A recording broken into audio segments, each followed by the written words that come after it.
Welcome to another episode of Beck is Talking, where every week we talk with an interesting person with a unique story to tell. And boy, this story is unique, and quite honestly, it's something that I never thought I'd be addressing on a podcast or in a broadcast or any other public forum, but we're going to in a second. But before we do that, I've got to talk to you about these folks here, Havana Garage. Havana Garage in the old market. You know, Havana Garage is just a fun place to go. You know, there's so much happening now downtown, whether it be with the Holland Center, whether it be with CHI, whether it be, of course, College World Series coming up not too far down the line. You know, all the stuff that happens downtown, the Orpheum and the like, the Jazz Club, so much. Make Havana Garage part of your downtown event. Stop by there for a drink, maybe after you have a nice dinner at the old market. Havana Garage, yeah, you don't have to smoke cigars to enjoy it. It's a great atmosphere. Tell them you heard about it on the Beck is Talking podcast. Oh, by the way, speaking about the podcast, we've got a Facebook page, too. If you're on Facebook, go to the Beck is Talking Facebook page. Like us, follow us, and you'll get some behind-the-scenes stuff and some other information about what we're doing here with this fine little project that we got going on right now. As I said, I never thought I'd be talking about something like this. The book is called Nut Up or Shut Up. Stories of faith, humor, and strength in the face of testicular cancer. Yeah, I never thought I'd be talking about testicular cancer or testicles in general, but here we are. And as I was getting ready for this interview, oh, by the way, this is Mike Knebel, by the way, Mike. Good to see you again. As I was talking about this and getting ready for this interview, I realized that there's so much about breast cancer, colon cancer, and that, but really nothing about testicular cancer, you know, as far as, and when it is talked about, it tends to be something you joke about. Mm-hmm. It's not, oh, it's breast cancer. Oh, that's too bad. You know, testicular cancer. Oh, hey, you're losing a ball. You know, I mean, it is. So having said all that, mm-hmm. What possessed you to write a book about it? Well, I think it was the fact that I had it, and just exactly as you said, during the process of my diagnosis, my treatment, surveillance, it was looking for additional things that weren't the Tom Green sketch or weren't, stories related to Lance Armstrong, looking for something that was going to provide support for men, support for their families who are going through this, and just kind of broach the subject in a way that, yeah, it does lend itself to humor because we're talking about testicles, but at the same time, it's cancer. So there, you have to kind of balance this fine line. I wanted to put something out there to share not only my story, but the men that I met through my cancer journey who had also gone through different bouts of testicular cancer to help promote, help educate, help advocate for health and support during those times. Let's talk about your story and your mm-hmm. journey here. First of all, how do you find out that you have testicular cancer? Well, you are doing a self-examination, and typically when testicular cancer gets diagnosed, it's the majority is going to be men ages 18 to 35. Now, if you're under the age of 18, you can still get it. Over the age of 35, I've talked to a lot of guys who in their 40s, much like myself, get diagnosed with testicular cancer. It's basically on a self-examination. And for the men out there, I know I'm going to be using some scientific terms, and we're going to be talking a little bit about the testicles there. But basically, when you're doing a self-examination, when something feels off, and for me, it was something felt off. It was this weird, almost like marble feeling, and so you just right away go, "This isn't right." But at the same time, you're thinking, okay, there's got to be another reason for this. Maybe I was injured. Maybe it was related to something else. I had just recently ran a half marathon. So it was a few weeks after the half marathon. I'd been having pain. I was like, I screwed something up. This is why you don't run a half marathon, because you're going to injure yourself. And so I pushed it off for a couple months and ended up going in about 3 months after the marathon. 3 months after I had found the lump that just never went away, and finally got a doctor to do the ultrasound and to just do an initial screening to prove that, yes, there is something down there. Okay, so you say that, in your case, it felt like a marble. Mm-hmm. Are there other cases that you found that, maybe it's a different sign that you might have the cancer? So the best sign is when you're doing a self-examination and something feels off. There is a bit of hardness down there. There's a bit of just like it does, feels like a rock, feels like a marble. Some of the other major signs are going to be you're going to have pain down there. You're going to have lower back pain. I think what can be difficult for especially guys in their 40s who get diagnosed, lower back pain is just something you wake up with regardless nowadays.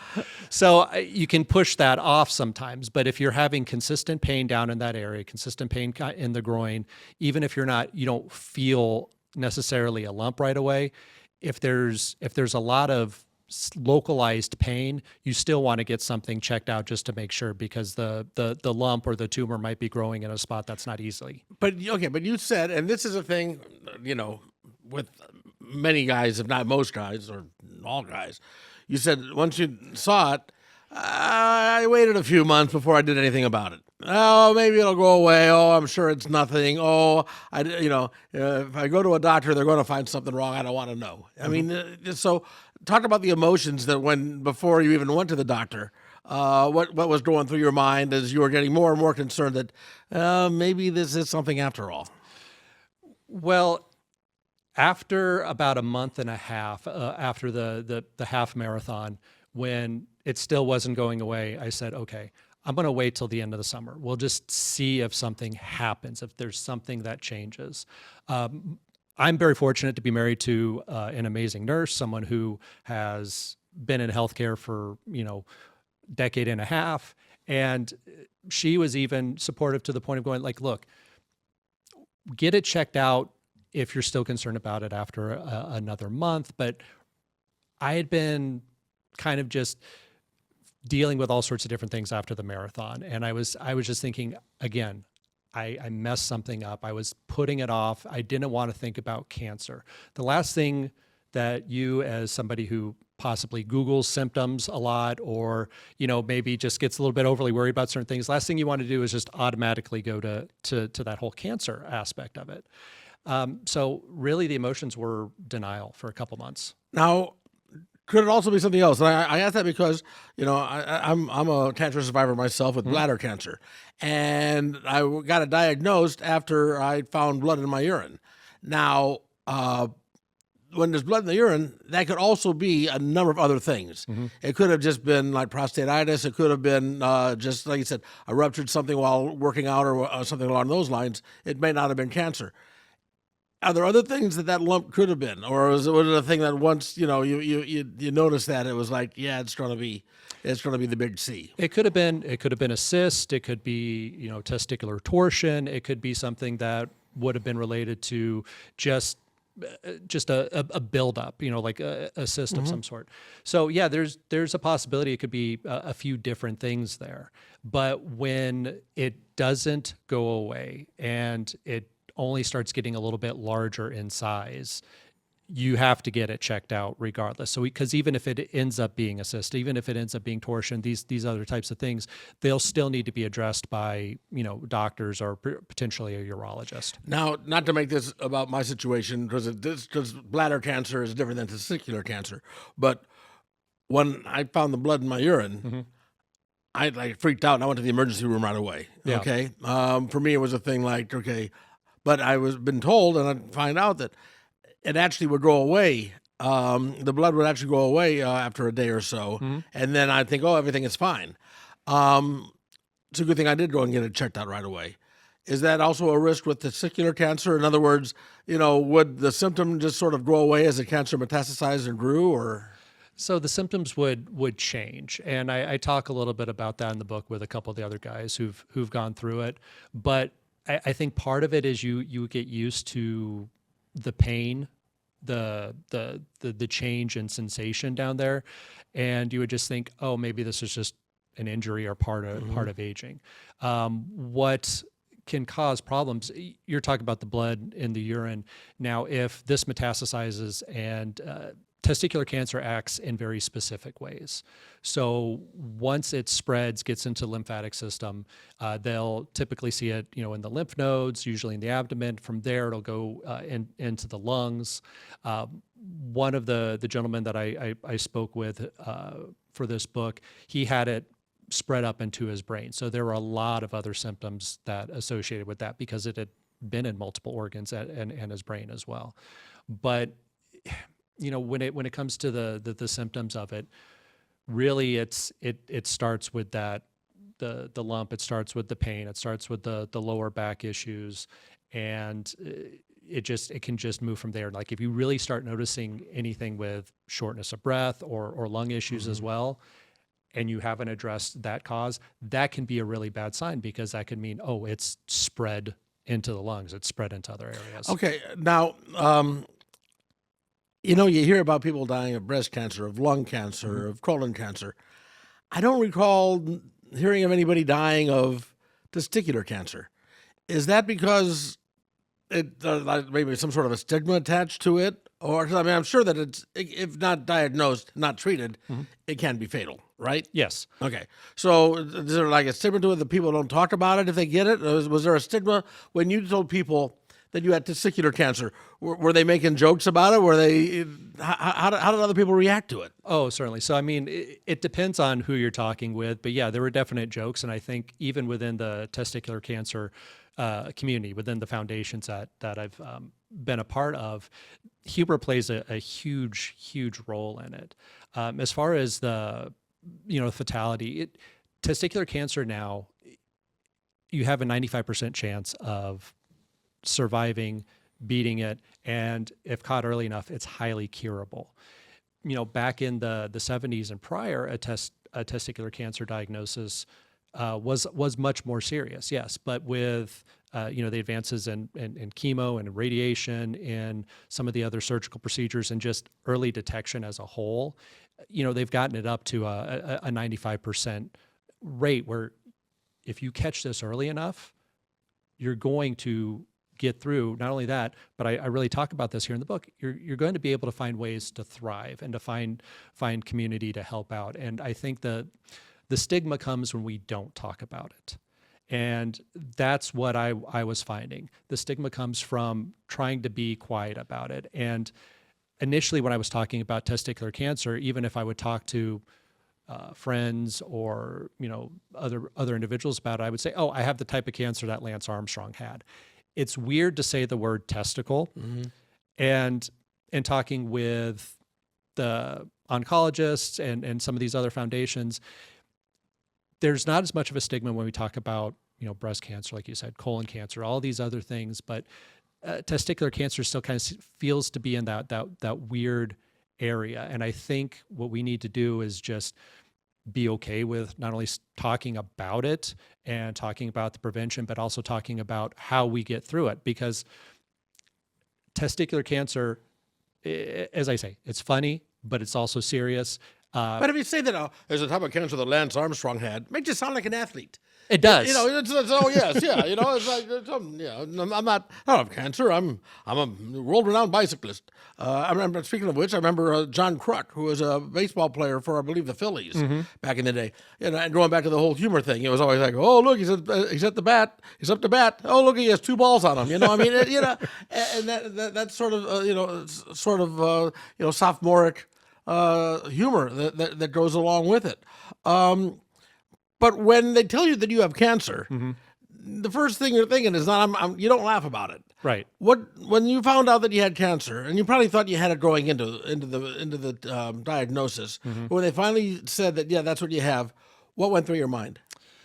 Well, I was fortunate to have a friendship with a couple of guys prior to my diagnosis who already had testicular cancer, and they were about five years into their surveillance and treatment and everything. So I had already had a bit of a blueprint laid out for me as far as what I could possibly expect. So when they told me I had cancer, I knew one thing right away. Testicular cancer is going to mean you're going to lose that testicle. Okay, so what does that look like next? How do you move forward? For me, the biggest thing was the uncertainty, because they can't do a biopsy on any of that until they go in. They remove the testicle, they remove some of the lymph nodes and stuff around in that area, and then do a biopsy on that. So you have a couple of basic tests, some blood work, some tumor markers, but you really don't know how far anything is spread until you go in for that surgery. So I was really concerned that what if I wake up from surgery and they tell me, hey, we got this out, but it's also here, here, and here. And I was nervous because I didn't know what the plan was going to be. I knew that there were different options for surveillance, for chemo, for radiation, for all these different things, but you don't know which road you're going to be going down, and you don't know how long of a road you're going to be going down. And so I felt comfortable in knowing the initial steps, but I was extremely nervous not knowing what the spread was and what the other roads were going to be. Now, you say they take out the testicle. Do they just take out the one? Do they take out both, or do they not know until they go in and actually see?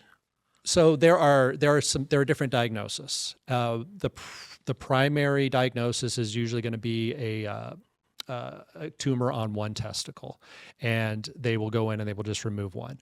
There are men, and through for instance, I have become more involved with the Testicular Cancer Foundation, and I've talked with guys there who had both removed because of the locations of the tumor or the tumors. So it is a possibility that both can be removed, but you will know prior to going in, okay, we found it either on one or we found it in, potentially on both, and what will happen. So going in, hey, we're only going to get one removed, or you're going to get two. And if for the men who've had two removed, then there are the discussions on, okay, have you had kids yet?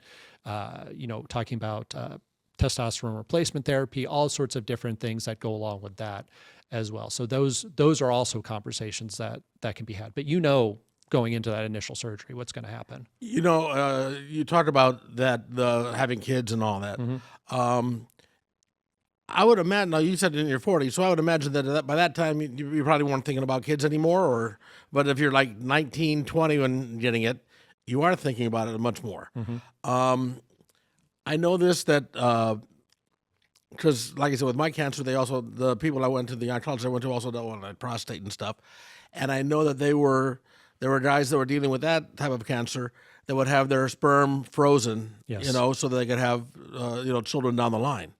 Also, with politics being the way it is that there's a lot of places are stopped to do that now because of the abortion laws. Right. They're not freezing the sperm anymore because they don't need to be liable and all the legal stuff, and not to get into that discussion so much. But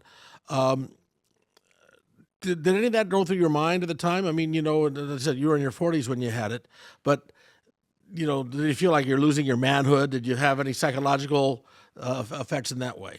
That's a big reason why I wrote the book, is because absolutely, even though we were done having kids, when that decision's made for you, you go, wait a second, what if maybe I'm not ready for this? What if we change our mind on certain things? And as far as the psychological aspect of it, yeah, you get told that you're going to be losing a testicle. There's certain things that could be changing, and they try and reassure you, say, hey, most men are going to be able to produce enough testosterone with one, and we've got these different therapies, we've got all these different things, but you still go, I'm losing a part of myself. And not only that, but a lot of guys, and I've had my own issues with pride and with,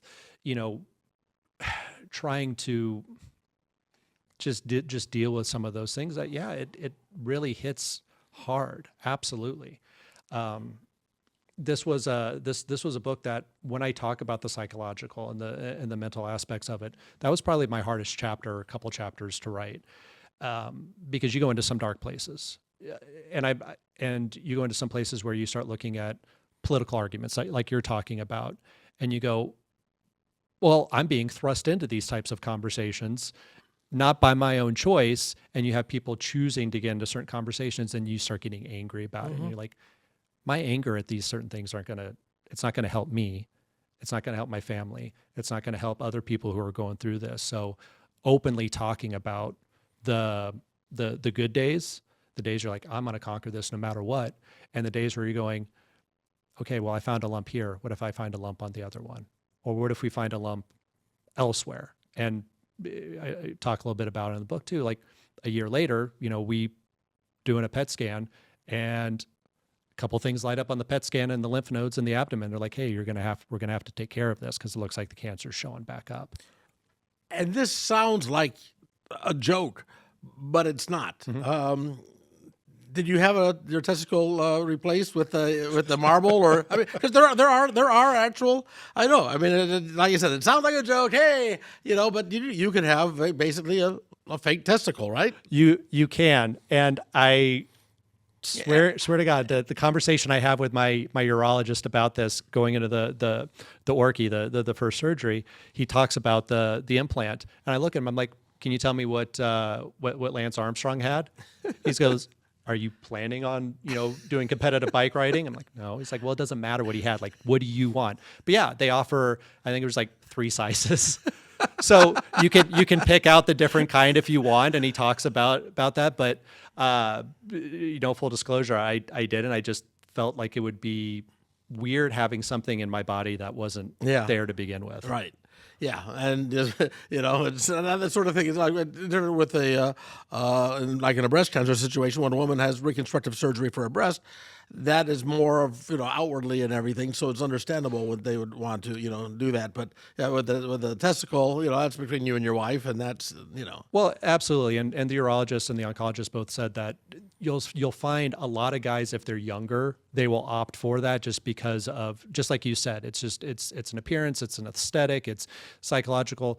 A lot of the older guys aren't getting it. I mean, and if you've been married for a while, it's just sort of one of those things like make an adjustment on. Yeah. Okay. I want to talk about, you said marriage for a while. I want to talk about how your wife and your kids and, your family dealt with this as you're going through it, because I think anybody that's dealt with cancer, it's not just them going through it. It's the family and their loved ones that are going through it too. The book is called Nut Up or Shut Up.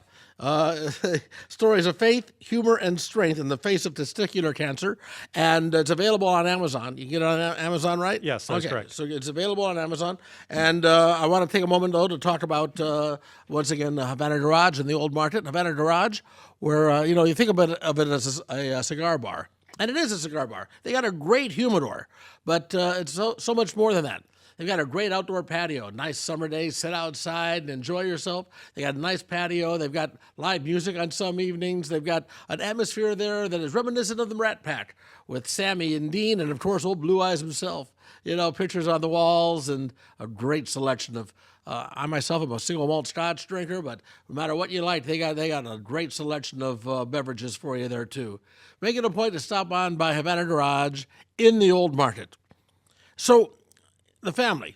Okay, so you're dealing with this, and as you're dealing with it, I imagine that you're going through all different types of moods, which then affect all the people around you who are going through all types of moods, also dealing with, your illness. What happens if, her husband is gone? What happens if daddy's gone? And that sort of a thing, because you always think the worst. Right. Even though cancer has been so much more curable now than it has been in the past, you're always still thinking the worst. How did your family deal with this, and how are they important in your recovery? Well, I could not have done this without my wife at all. And my kids were, very helpful around the house, very supportive, especially after the times I would have my surgeries. Hey, what does dad need? And just making sure that they were there. They were providing lots of hugs, lots of support. As far as the family, though, there's a couple of different ways that I want to answer this. One thing, as far as my own moods, to make sure that I was showing up best for my family, is I was making sure that my mindset, that I was doing everything possible to be in the best mindset to show my kids that when you get thrown difficult things, because sometimes there's going to be challenges in life that you're not going to be able to just bypass. You have to go right through them, and you don't know what's going to be on the other side. Faith is a huge part of my life, and we talked about prayer. We talked about all these different ways to get through it, and one of the things that I highlight in the book was that a couple of years prior to my diagnosis, we had a friend of ours that we watched as his family walked through his cancer diagnosis. And it was it wasn't testicular cancer, but it was something that within 6 months took his life. And he was, a father of 4 kids. And I drew a lot of inspiration from the way he carried himself. And I saw how, his name was Tim, and I saw how he was able to still keep his head up, how he was able to still keep faith and keep showing up for his family, even in, chemo and all of these other treatments. And I said, okay, if this one man can show up for his kids and his wife, I've got an outcome here where, hey, we've diagnosed it as stage 1. And as long as we're staying on top of things, we've got a really good outcome. I gotta keep my head right for the kids, and I've got these blueprints here to show them how to walk through certain things.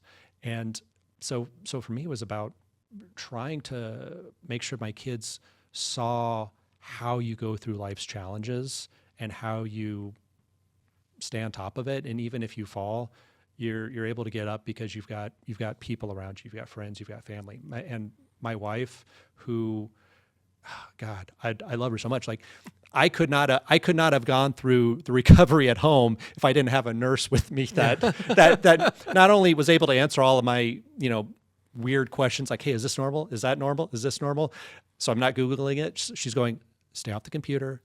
This is fine. That this is when you have to be concerned. She's like, just follow this. You'll be good. My voice of like sanity and reason by far in a lot of these situations. In the meantime, she's thinking, I got to deal with this at work. I got to deal with this at home. Oh, I never get away from it. No, I'm just, but you say stay away from the computer, which is true when you're like diagnosing, because everything, you're trying to get every little bit of information. But I found before I went in for my surgery, there was a Facebook group, a private Facebook group of people that I found that had gone through similar things. And we would talk about everything, and that support group was very helpful to me as I was dealing with this. Did you do that also as far as you're getting ready for the surgery and everything else that you're going through? Absolutely, and you are 100% correct. It's finding a community of guys or community of people who have gone through this. It can be a mixture of those who have been diagnosed, but also on the medical professional side of things who might be involved with it. I'm very fortunate that I've been involved with a group called the Dad Edge Alliance for about 6 years.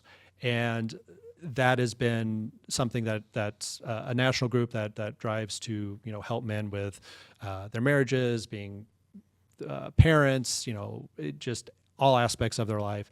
And through that, I was able to have a good support system of a couple of the guys who had gone through testicular cancer. Getting involved and reaching out to folks at the Testicular Cancer Foundation, and just being around and getting to talk to other guys who have gone through this was immensely helpful because, you stay off the computer where you're Googling things, but you're being part of a community who says, hey, these are the things that we found. These are things to watch out for. These are things that can be helpful, and there's absolutely humor in that as well too. With this one, when we finally got together after my first surgery, there were a few of the guys from the fatherhood group. We were just hanging out, and we nicknamed ourselves the One Nutter Club, just because we had all gone through it. But and laugh about that. But that is a part of it too, right? A sense of humor helps you get through all of this stuff. If you're too much as, oh, woe is me, that not only hurts you mentally, but physically as well. Mm-hmm. The whole mind-body connection there. So a sense of humor, laughing about this, it actually helps in the healing process, doesn't it? Very much so. And I was grateful to have friends that knew how to take the humor like just to the line and not go over. Yeah. But it's been interesting because, again, it's how do you talk about testicular cancer with different groups. And it's not like it's at family gatherings or I'm just meeting somebody on the stranger, but like, hey, I had testicular cancer. It's not, the thing I'm leading off with. Yeah. But when you have that conversation, it's how do you talk about that and how do you intersperse the seriousness of it with the humor? You mentioned your kids earlier. How old were they when going through all of this? Were they real young, or did they have a pretty good idea of just what was going on? So my son would have been 8 because this would have been 3 years ago. My daughter, she turns 14 in a couple weeks, so she would have been almost turning 11, or no, it would have been just after she had turned 11 when I had gotten diagnosed. So 8 and 11, and we didn't initially tell them like, testicular cancer. We just said, hey, there was a lump that was found. There's a little bit of a tumor. Doctors are going to get it out. Dad's going to be fine. We're going to be going, some of the best doctors. And honestly, like here at the Med Center and the, the Buffett Cancer Center and everything, a lot of great help on all of that. But with the kids, it was just what's age appropriate for them. And I wish I would have brought it. There's another book that a fellow cancer survivor wrote that's geared more towards boys and young men, so that they can kind of understand, what this is as they're, getting through puberty. And it's, I think the title was like, "What's Wrong with Billy's Balls?" Uh-huh. But you will find that almost in everything, in any advocate within the TCF or any advocate that's doing awareness for this is just initially leading with humor, because it's like, okay, let's get that out of the way. And let's talk. Yeah, but about if there ever was a type of cancer that would be humorous, it would be this. I mean, seriously, if you're, like a movie, a comedy movie, right? Mm-hmm. And somebody gets, America's Funniest Videos, for instance, right? Mm-hmm. What 90% of the videos, it seems, is somebody getting hit in that general region. This is true, right? And then the crowd laughs and all that. But like if somebody hit a woman in the breast, that would not be humorous in any way, shape, or form, and as well it shouldn't be, But yeah, for some reason, the mindset of a guy getting injured in that region, people do tend to laugh at that. Yeah, and and it's okay to have a bit of humor, and the humor is what got through a lot of this. And you start finding humor in other things as well when you're going in for your regular and the CT scans, and I'm guessing maybe you probably had some with some of your cancer stuff. You've probably had some different scans where you had to like drink different contrast and just lay on a table for a while, and we would joke about the contrast flavors and just the whole process of that, and talking with some of the guys who are going through more serious bouts, and they're joking about when their hair is going to grow back after chemo and how it grows back, and certain areas where you kind of get those weird little curls and things. And so it's just finding the humor in all of those situations. You're absolutely right. It helps to get through all of that. Is this a fast-growing cancer? If you're diagnosed, is it a thing like, okay, you've got cancer, we'll get to you in 6 months, or is it you got cancer, we're going into surgery tomorrow? So it depends, and the initial diagnosis, they don't know. They don't know if it's a seminoma, if it's a non-seminoma, if it's a germ cell, if what type it is. And so they'll get that out, they'll do the biopsy, and then they'll be able to say, okay, you've got this type, or you've got whichever type. Once they know if it's a seminoma, non-seminoma, some of these other types of cancer, they'll know if it's the fast-growing kind, because yes, the different types of testicular cancer grow at different rates, and that will lend itself to the different types of either surveillance plans or treatment plans. But when you get that initial diagnosis, and they say, hey, there's a lump here, it looks cancerous, we got to get that out, you're probably going to get that surgery scheduled either that week or the next week. Now, when they told me I was going to have to get it out, they're like, we can get you in, it was like the Thursday of that week, excuse me. And I said, can we push it back a week? I've got tickets for the Husker game. Yeah. Uh-huh. Ended up being Coach Frost's final game. So I probably should have just had the surgery. It wouldn't have missed much. The medication they put you on might have made you feel better about the game. Better. Yeah. But that initial surgery, they don't know. So you're going to get that done quickly. When it came back, and because they knew I had the slower... Oh, so your cancer came back. It did come back. A year later, what ended up happening was, there were a couple of things that showed up on the CT scan, and we had a PET scan. And, the PET scan is much longer, and so they were able to tell, hey, these are the areas of the lymph nodes in my abdomen that lit up, and they're like, okay, this is showing signs of cancer. Like, these are people who've done, a team that incredible. They've got decades of service on this. And, I went before a tumor board and they're like, okay, we'll take a look at this. And they said, these have to come out and we're going to schedule surgery. That surgery was scheduled for almost a month and a half later. Which is almost worse. Yeah. Because you had a month and a half to just sit there wondering and thinking about it. Oh, absolutely. Yeah.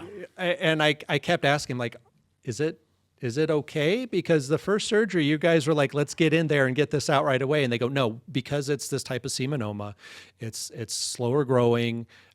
We've been testing it, all this, and the lymph nodes haven't been growing as much. So we know we've got this much time. Usually you've got like a 45-day window on this, and we'll get you in for this surgery. Now, the next surgery that I had, it was called RPL&D.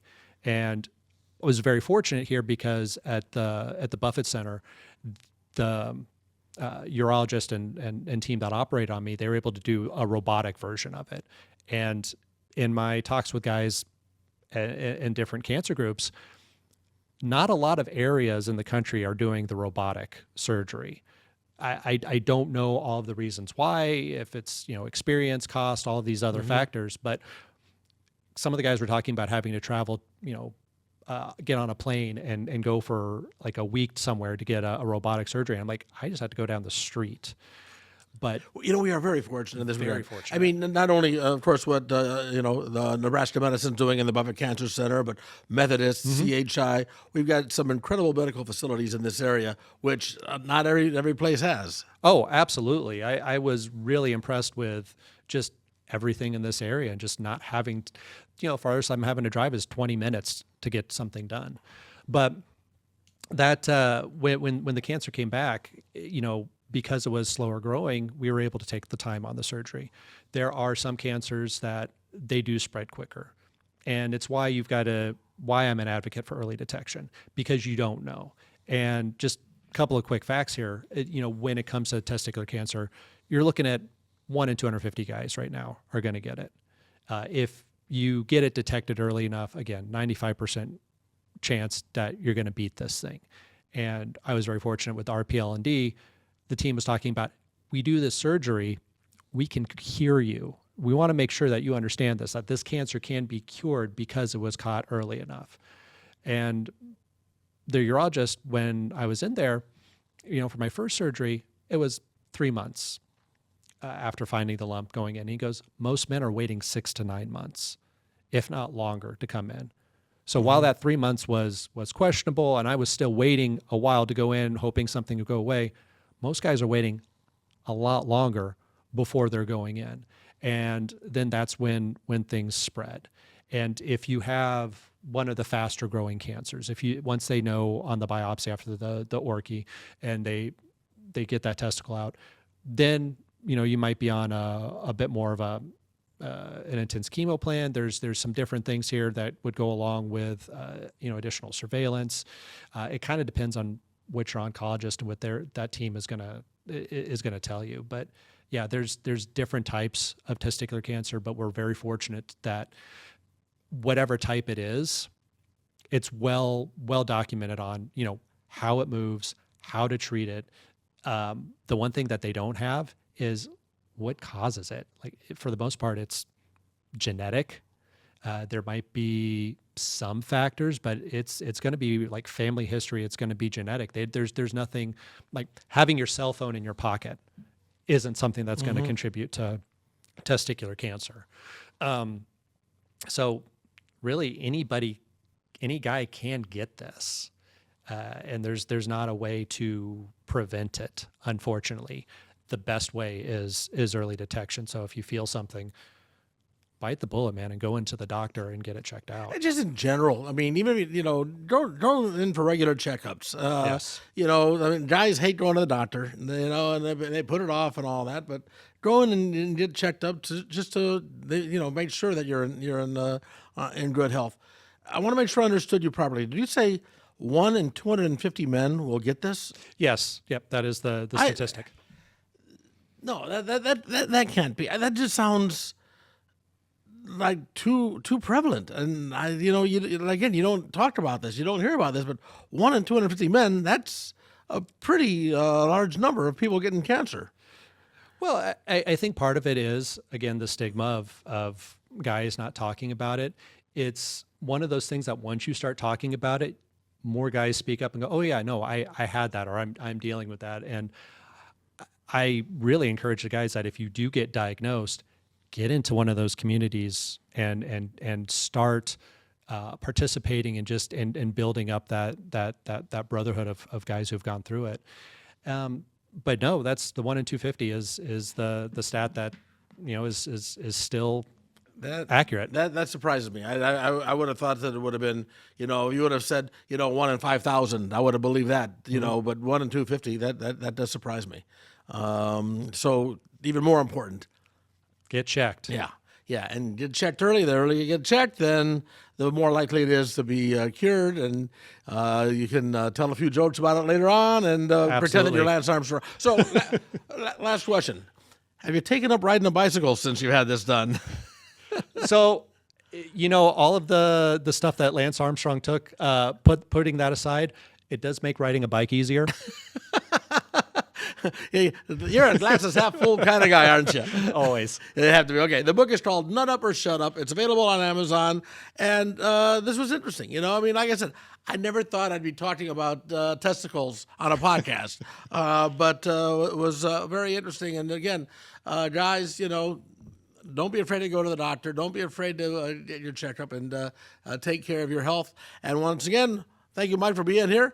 And once again, thanks again to the fine folks at Havana Garage, where, of course, you can stop on by and enjoy a libation and some nice time on the deck and just enjoy life. Relax and unwind at Havana Garage. And don't forget to like the Becca's Talking Facebook page. Till next time, take care and bye, y'all.